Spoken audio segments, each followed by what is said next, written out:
Busquemos en las Escrituras la primera epístola de Pedro.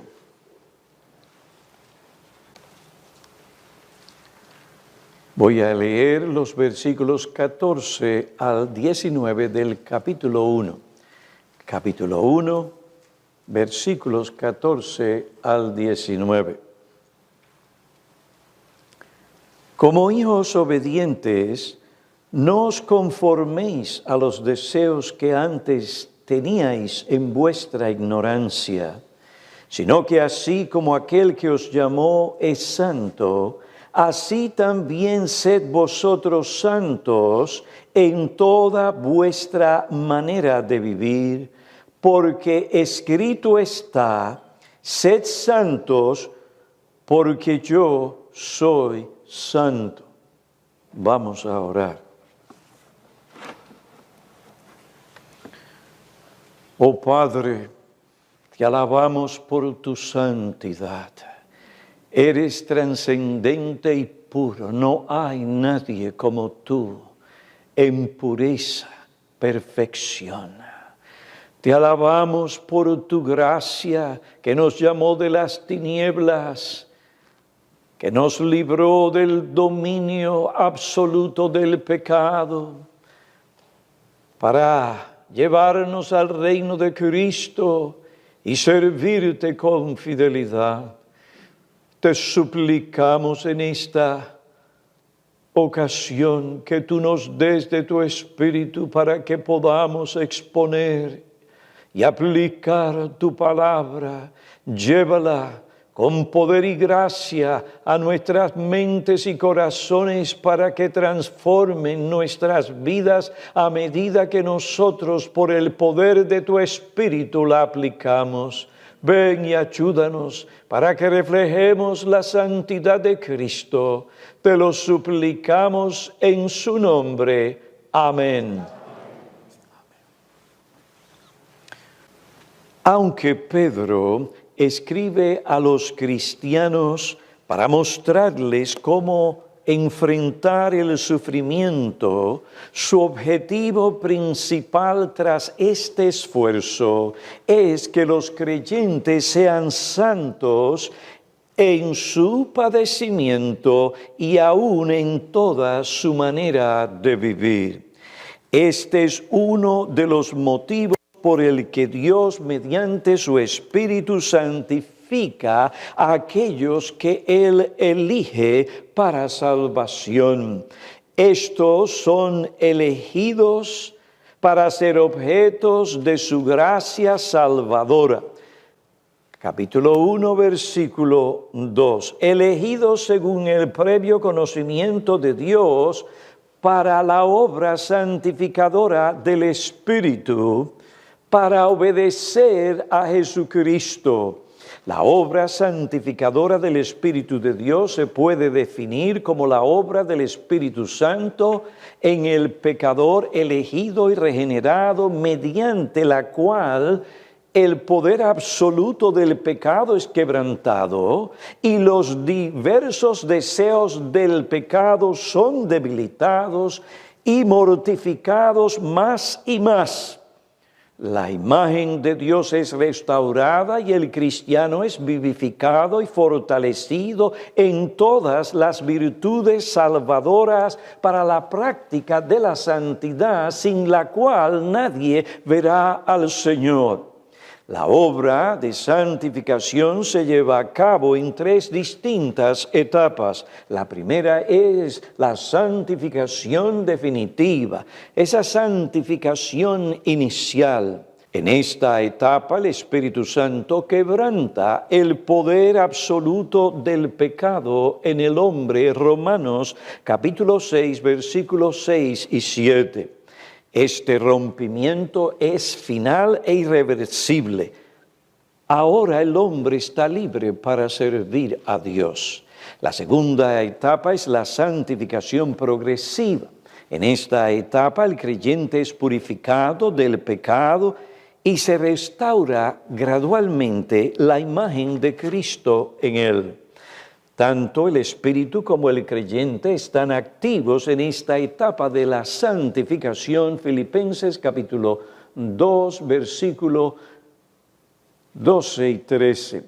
En la última etapa de la santificación, el creyente es completamente perfeccionado. Primera a los Tesalonicenses, capítulo 5, versículos 23 y 24. Si el creyente muere antes del regreso del Señor Jesucristo, su espíritu es hecho perfecto inmediatamente. Hebreos capítulo 12, versículo 33. Mientras tanto, aguarda la resurrección de su cuerpo en la segunda venida del Señor Jesucristo. Primera a los Corintios capítulo 15, versículo 42. Los cristianos que estén vivos cuando Cristo regrese, sus cuerpos y espíritus serán en un abrir y cerrar de ojos completamente, inmediatamente transformados o glorificados. Primera a los Corintios, capítulo 15, versículos 51 y 52. La obra de santificación convierte al hombre regenerado en un santo. Repito, la obra de santificación del Espíritu de Dios, esa obra inicial, lo que llamamos santificación definitiva, que ocurre una vez y para siempre, la obra de santificación convierte al hombre regenerado en un santo.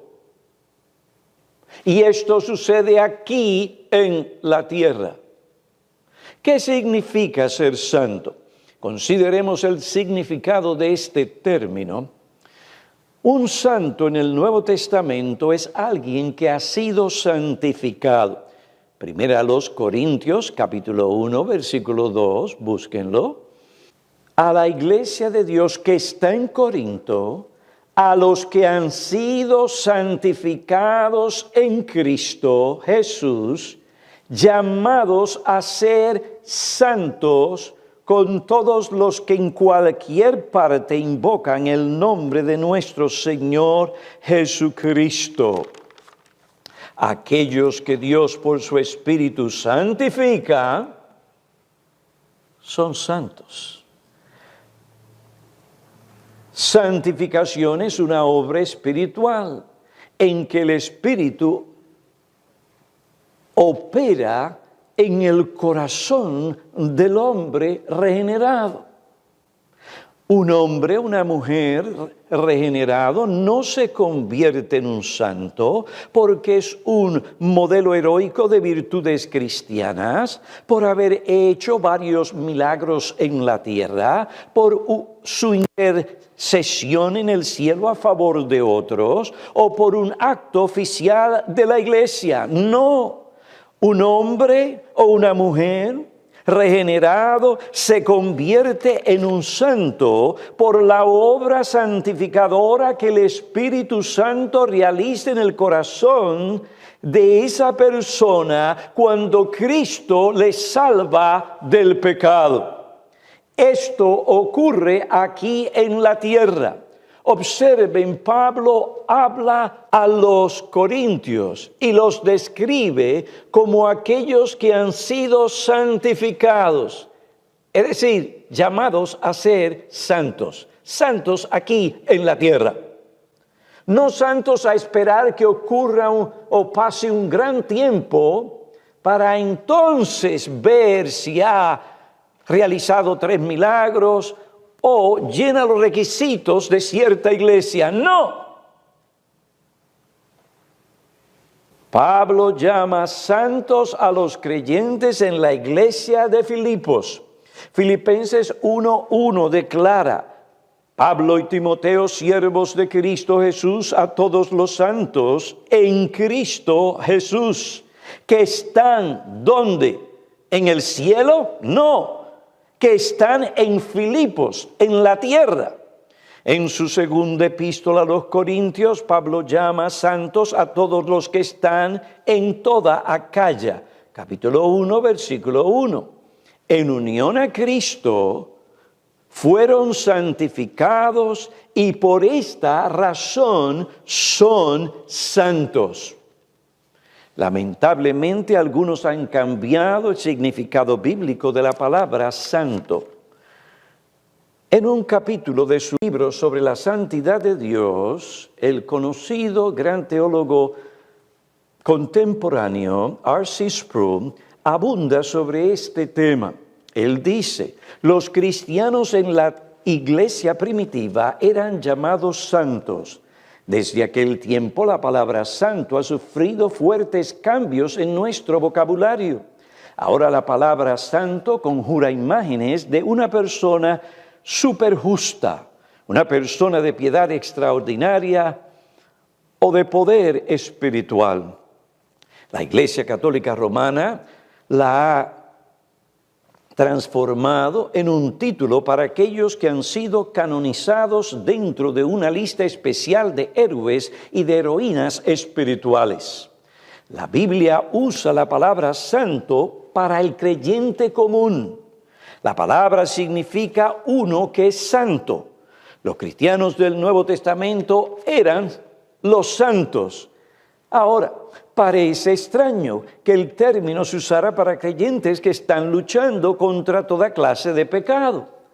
Cuando leemos las epístolas de Pablo, nos asombra el hecho de que se dirige a la gente como santos y luego a continuación los reprende por su conducta tonta y pecaminosa, como lo hace cuando escribe a los Corintios en la primera epístola. Los santos de la Escritura eran llamados santos no porque ya eran puros en lo absoluto, sino porque eran personas apartadas y llamadas a la pureza. Sproul añade, cuando la palabra santo se usa para describir a Dios, primero se refiere a que Él es diferente o separado de nosotros. Y segundo, se le llama santo por su absoluta pureza. Pero no somos Dios, no somos trascendentes como Él. Ciertamente no somos puros en un sentido absoluto como Él lo es. ¿Cómo entonces puede la Biblia llamarnos santos? La Biblia nos llama santos por dos razones. Somos santos porque hemos sido apartados y en segundo lugar porque hemos sido consagrados. Invierto el orden de R.C. Sproul. Él habla primero de consagración y después de separación. Pero creo que el orden debería ser separación y después consagración. En lo que respecta a la obra de santificación de pecadores en la Biblia, primero se contempla la separación de ellos del pecado para después consagrarlos a Dios. No hay lapso de tiempo entre estas cosas, puesto que en el momento en que Dios aparta o libra al pecador del poder absoluto del pecado, lo consagra inmediatamente a su servicio. Sí somos personas santas o separadas, pero ¿separadas de qué? Algo debe ocurrir antes de ser consagrados a Dios. Ese algo es libertad del pecado. Romanos 6:22. Pero ahora, habiendo sido libertados del pecado y hechos siervos de Dios, tenéis por fruto la santificación. Es decir, su fruto, una vida santa. El hombre regenerado es apartado, separado de la esclavitud al pecado, al diablo y al mundo para ser consagrado al servicio de Dios. Esta separación inicial es eficaz, de modo que de pensamiento, corazón, actitud, palabras y obra uno comienza a vivir para Dios según su voluntad revelada en las Escrituras. Según las Escrituras, el hombre natural caído de la justicia original con la que Dios lo creó es esclavo del pecado. Juan 8 dice, el Señor Jesucristo, el que comete pecado es esclavo del pecado. Juan 8, 32 al 36.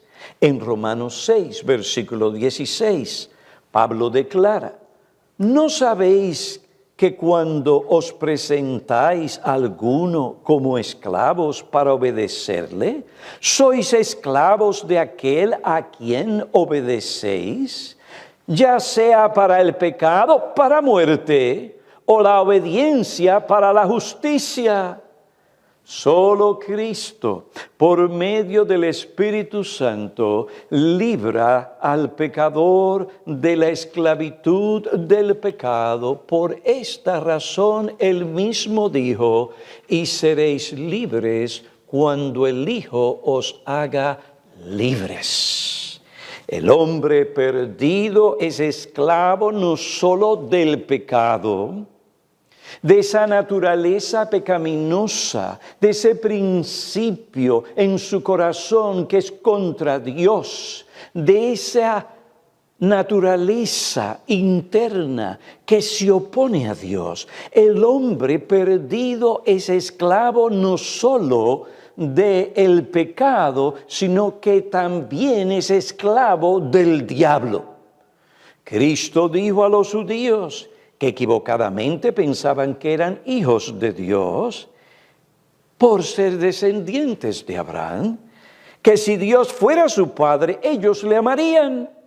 Estos judíos no eran hijos de Dios, sino hijos del diablo. Por esta razón Jesús les dijo, sois de vuestro padre el diablo, y queréis hacer los deseos de vuestro padre. Él fue homicida desde el principio, y no se ha mantenido en la verdad, porque no hay verdad en él. Cuando habla mentira, habla de su propia naturaleza, porque es mentiroso y padre de mentira. Primera de Juan, capítulo 3, versículo 8. El que practica el pecado es ¿de quién? Del diablo. Porque el diablo ha pecado desde el principio. El Hijo de Dios se manifestó con este propósito para destruir las obras del diablo. El Señor Jesucristo es el que nos libra del poder absoluto del pecado, pero también de nuestra esclavitud al diablo. El hombre perdido y pecador es esclavo del mundo. Sirve al mundo. Y cuando hablamos del mundo tenemos que pensar no en cosas particulares externas necesariamente, principalmente en los principios, las filosofías, el estilo del mundo, las perspectivas que gobiernan al mundo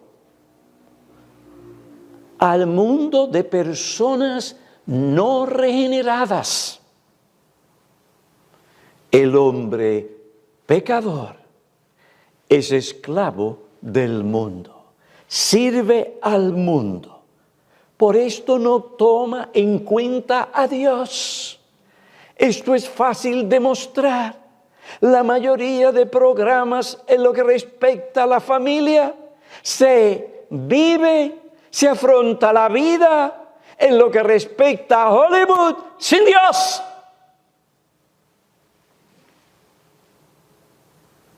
El hombre perdido y pecador sirve al mundo, es gobernado por los principios, el estilo de vida, las perspectivas, las metas y los deseos del mundo que se oponen a Dios. Efesios capítulo 2, versículos 2 y 3. Por esto no toma en cuenta a Dios en sus decisiones diarias, ni Él es su prioridad, ni quiere hacer la voluntad de Dios. Y su mayor ambición no es ser como Cristo.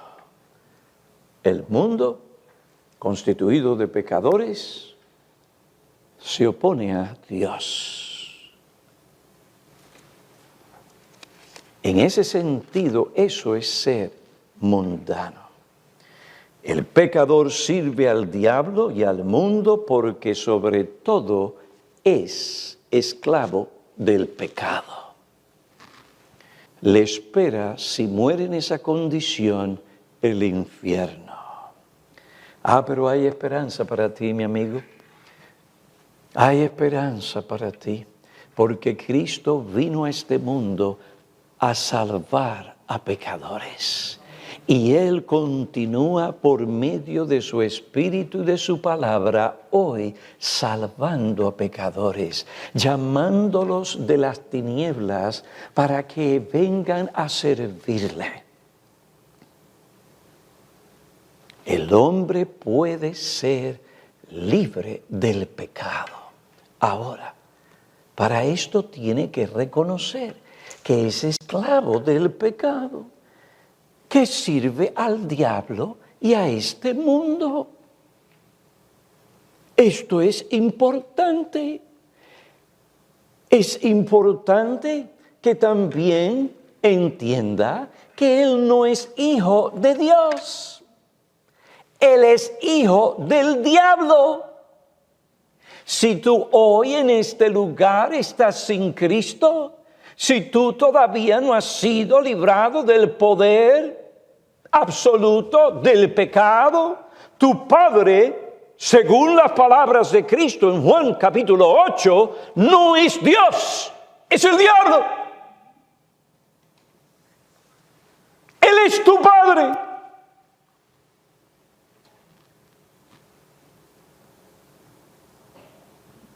Eso es algo terrible.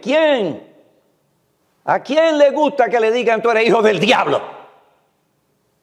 Parece ofensivo. Mi amigo, no lo tomes como una ofensa. Esa es la realidad.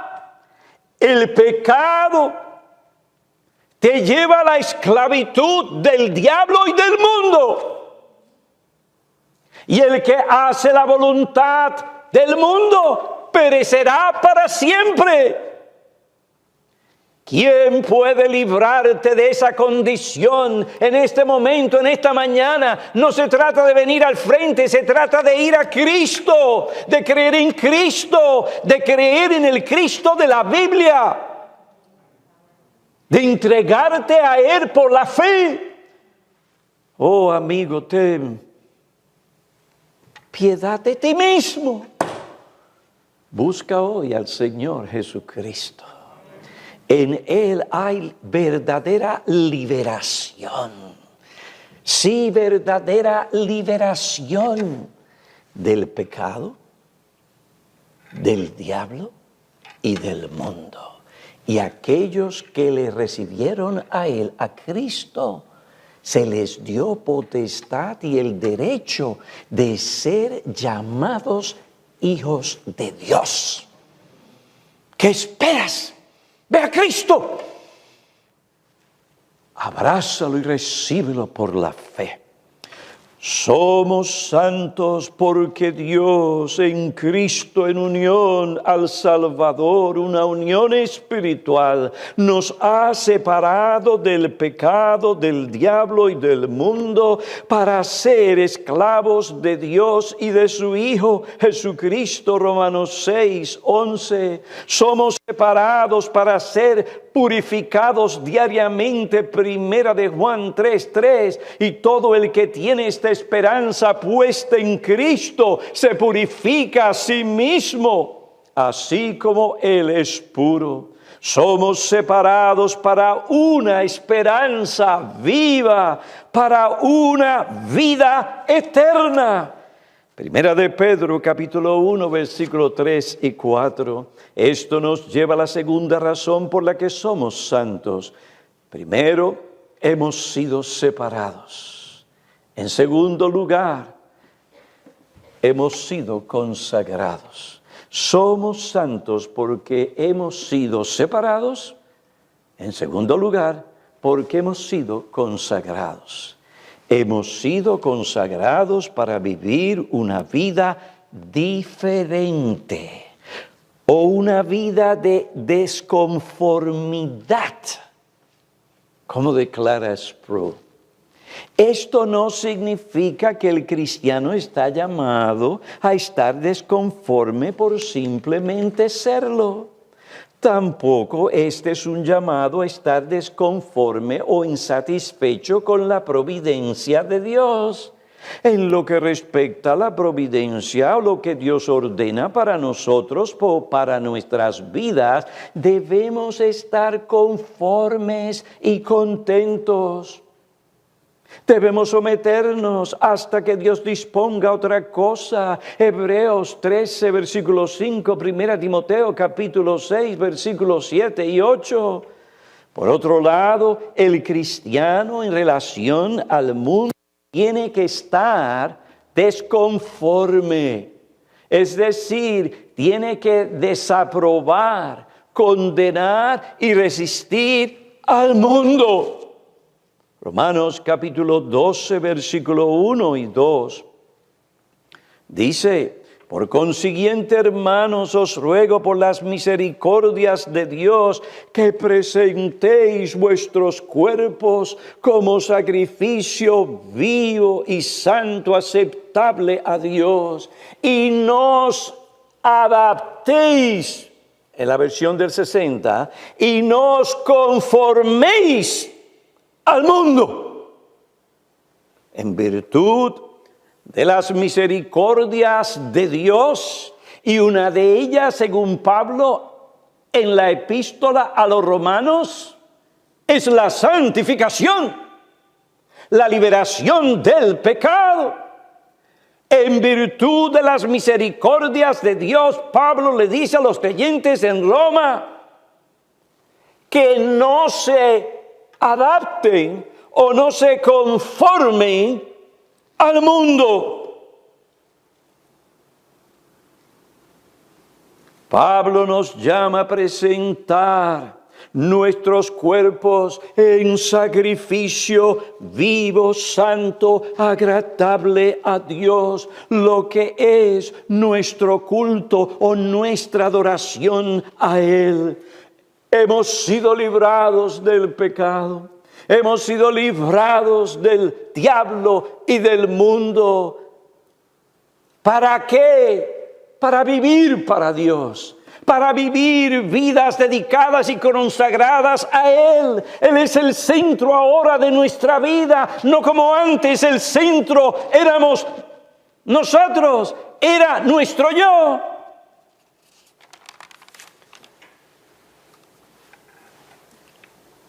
Nosotros tenemos que presentarnos como un sacrificio vivo a Dios.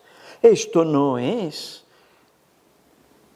un sacrificio expiatorio o un acto de expiación, ni una ofrenda por el pecado, sino un sacrificio de gratitud por lo que Dios en Cristo ha hecho en nuestras vidas.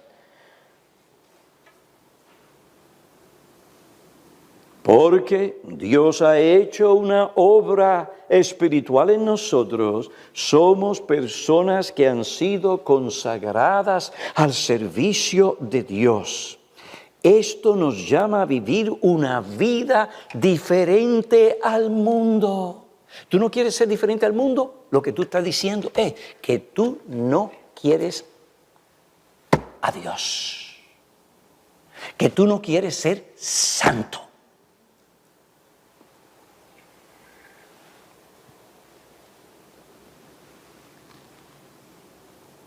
somos santos porque hemos sido separados. Oh, que el Espíritu de Dios escriba esto profundamente en vuestras mentes y corazones. Hemos sido separados y ahora consagrados. Esa es nuestra identidad. De ahí que tenemos que ser diferentes al mundo. En nuestras palabras, en nuestras acciones, en nuestras actitudes, en nuestros deseos, en nuestra conducta, en nuestras obras. Aún lo externo debe reflejar que somos diferentes al mundo. Y si eso comienza en nuestro corazón, se reflejará en nuestra conducta.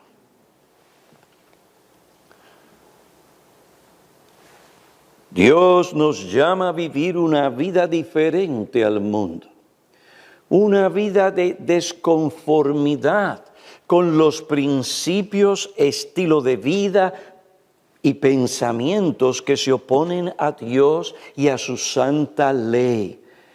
Esta desconformidad es un llamado a un nivel más profundo de justicia que va más allá de lo externo. Es verdad que afecta lo externo, pero es algo más profundo. Se trata de dar muerte al pecado, se trata de resistir la impiedad, se trata de dar muerte a la codicia, al chisme, a la difamación. Se trata de impedir que nuestro yo y nuestros deseos sean el centro de nuestra vida y la razón principal de nuestra existencia. No debemos estar centrados en nosotros, sino en Dios, en su voluntad, en lo que Él espera y demanda de nosotros. Desconformes con nuestro yo pecaminoso y con el mundo, nos volvemos continuamente, diariamente a Dios para honrar su nombre, para santificarlo en nuestros corazones, para agradarle a Él en todo. Y esto no es difícil para aquel que es cristiano, porque ha sido librado del pecado, del diablo y del mundo. ¿Has sido tú librado del dominio absoluto del pecado?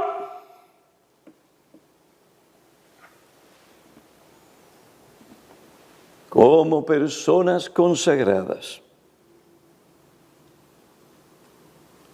debemos hacer todo según la voluntad de Dios, y eso es un acto de adoración. La santificación del Espíritu Santo nos consagra a Dios para vivir conforme a su voluntad. Esta consagración no consiste de una piedad netamente externa como la de los fariseos. Ellos, como Sproul señala, se ocuparon de los asuntos visibles, externos y superficiales de la piedad o de la religión, pero descuidaron las cosas espirituales que son más altas. Nosotros los cristianos somos llamados a la transformación. El prefijo tras significa a través o más allá. Cuando somos llamados a ser transformados, significa que debemos elevarnos por encima de las formas y de las estructuras de este mundo. No debemos seguir la guía del mundo, sino que debemos elevarnos por encima de él hacia un llamado y estilo más altos. Esto no significa que debemos salir del mundo, pero ciertamente es un llamado a una excelencia trascendente. Y necesitamos discernimiento. Necesitamos como creyentes orar antes de tomar decisiones. Necesitamos como creyentes pedir que nuestro amor abunde en un conocimiento verdadero de la voluntad de Dios, para que así podamos escoger lo que es mejor. Uno de los problemas fuertes que afecta a la iglesia reformada, sí, bautistas reformadas, es que pueden hablar de los 5 puntos de Calvino, pueden hablar de la predestinación, pueden hablar de las diferentes doctrinas bíblicas, pero esos conceptos quedan solamente a un nivel mental, intelectual. Pero tristemente, en muchos casos, gracias a Dios, no siempre en todos, pero en muchos casos, ¿qué hacemos? En lo que respecta a la práctica, en lo que respecta al diario vivir, no se ve esa doctrina. Se vive como vive el mundo.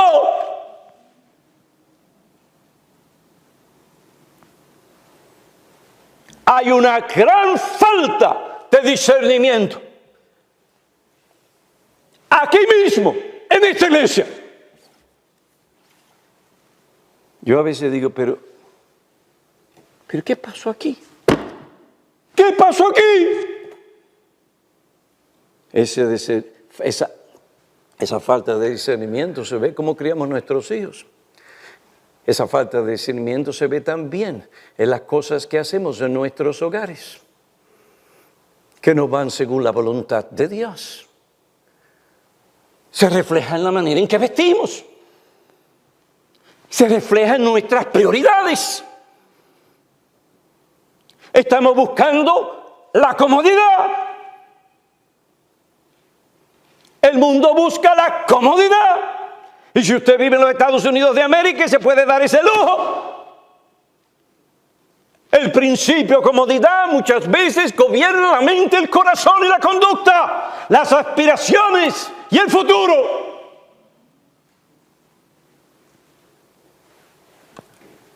Esto es vivir según el mundo. No, hermanos. No os conforméis. Eso no lo dice Piñero porque quiere agregarte la vida.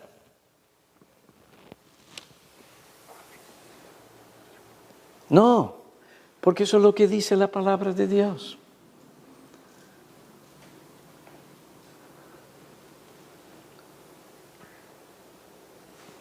Oh, queridos hermanos, todos nosotros tenemos que meditar.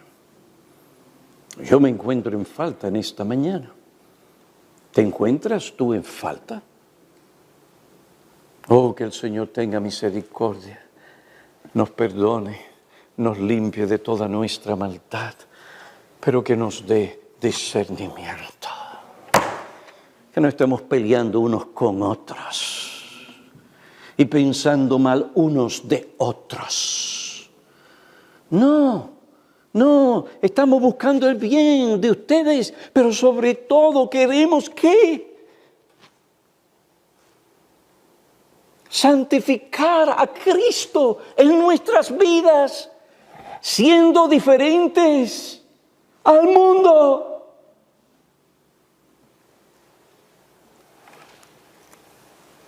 Hermanos, la salvación de Cristo no es solamente una póliza de seguro que usted tiene, que cuando usted muere entra en vigor. Yo tengo una póliza, no tengo mucho, simplemente para que pueda enterrar a Priscila si se muere antes que yo o yo antes que ella. Y si lo saco antes, allá viene el federal y quién sabe el estatal. pensando que tenía una cosa y ahora vienen, ¡wow! Como aquella vez que Prudencio me regaló algunas acciones y fui tan tonto. Pues déjame cambiar esto.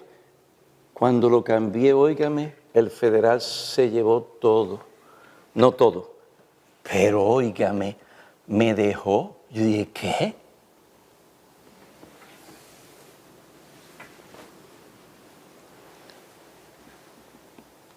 Hermanos, el Evangelio, la salvación de Cristo, no es una póliza de seguro. Yo no puedo sacar lo que está en imprudencia porque el gobierno me va a hacer... Pero cuando me muera puedo sacar algo para que me entierren. Pues algunas personas piensan que el Evangelio, no lo dirán así, pero eso es forma de actuar, eso es lo que dice. El Evangelio, la salvación, es una póliza de seguro para cuando se mueran. Allí vienen y le dan vida eterna en el cielo. No, la salvación de Cristo no es una póliza de seguro en ese sentido en que expliqué. La salvación de Cristo es esta, nos libra del poder del pecado, nos libra del diablo y del mundo. ¿Para qué? Para vivir vidas consagradas a Dios, cueste lo que cueste.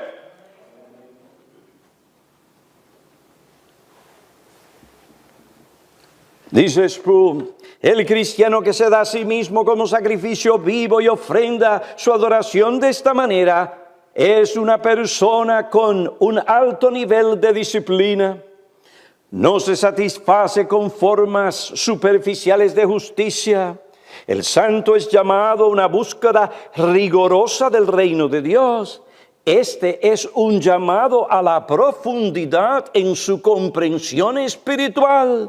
Esto requiere la renovación del entendimiento mediante una educación profunda, una educación disciplinada en las cosas de Dios. Necesitamos ser personas cuyas vidas han cambiado porque nuestro entendimiento ha cambiado.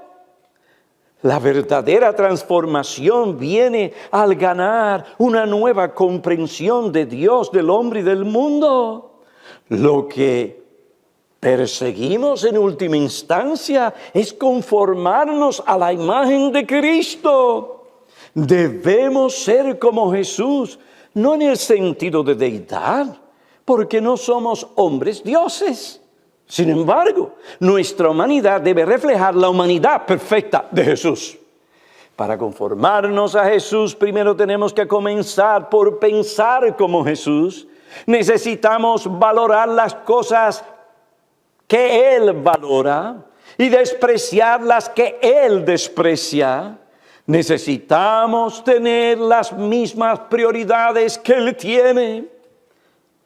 Buscad primeramente el reino de Dios y su justicia.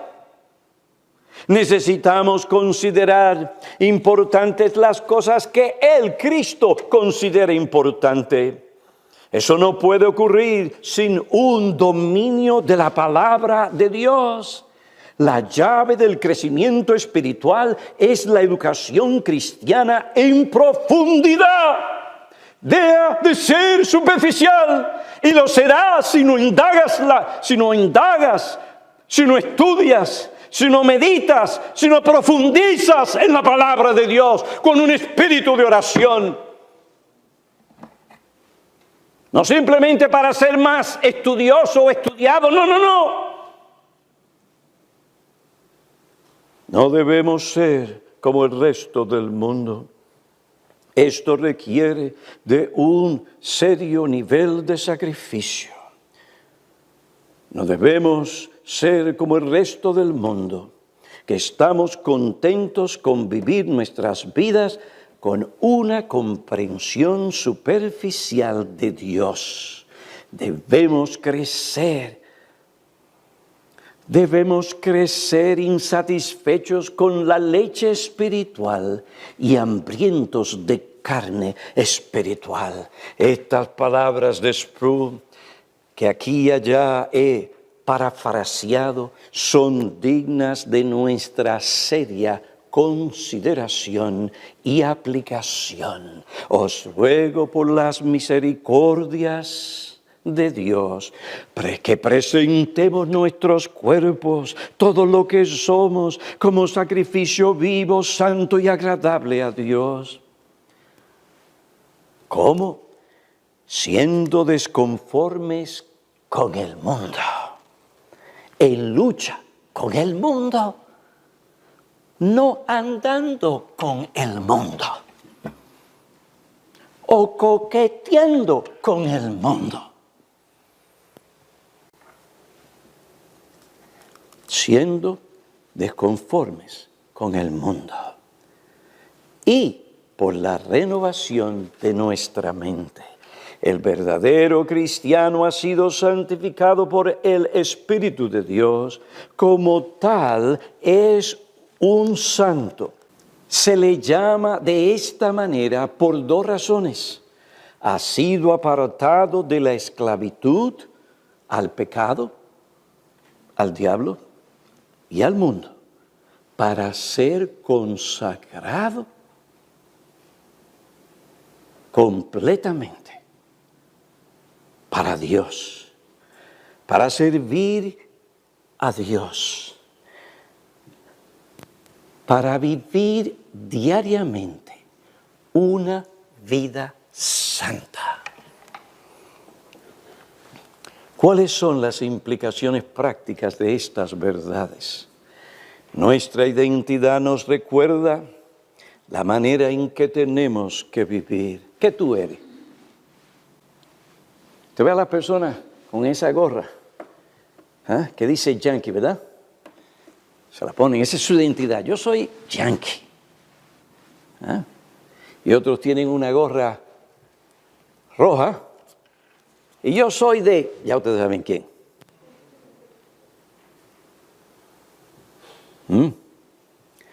¿Cuál es nuestra gorra? ¿Cuál es nuestra gorra? Igual al mundo. ¿No te das cuenta? Mis actitudes, mis acciones, mi vida, mi manera de vestir. Los amigos con quien yo ando. Esa es tu gorra. Esa es tu identidad. No, mi amigo, si tú eres un verdadero cristiano que ha sido objeto de esa poderosa obra salvadora de Cristo por medio de su Espíritu y su palabra, tú eres una persona distinta, diferente. Su gorra es la gorra que dice santidad, sin la cual nadie verá al Señor. Esa es mi gorra. ¿Cuál es la tuya?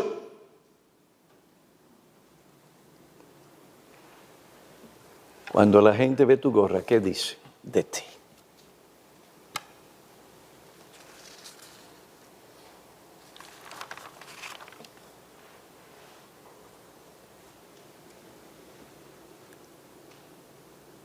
Vuestro llamado es a ser hombres y mujeres santos. Sed santos, dice Pedro, en toda vuestra manera de vivir. Pablo le dice, Pablo era un buen inglés, un buen diplomático. Comienza su carta diciéndole a los corintios, vosotros que habéis sido santificados, llamados a ser santos.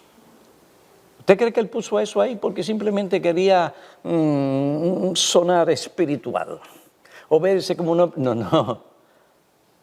Porque él le va a decir a los corintios que ellos no han estado viviendo según la gorra que tienen puesta, santos. ¿Y qué es lo que hace? les dice a ellos que sus divisiones y la inmoralidad que permiten en la iglesia no es consecuente con la obra que Dios ha hecho en sus corazones de santificación. No corresponde a su título santos. Y el propósito de este maestro es llegar suavemente al meollo del asunto.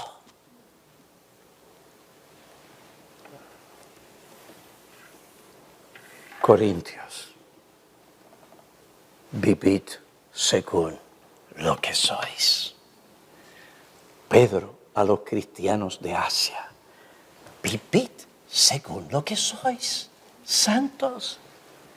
Iglesia Bautista Reformada, vivid según no lo que el mundo dice que deberíamos ser,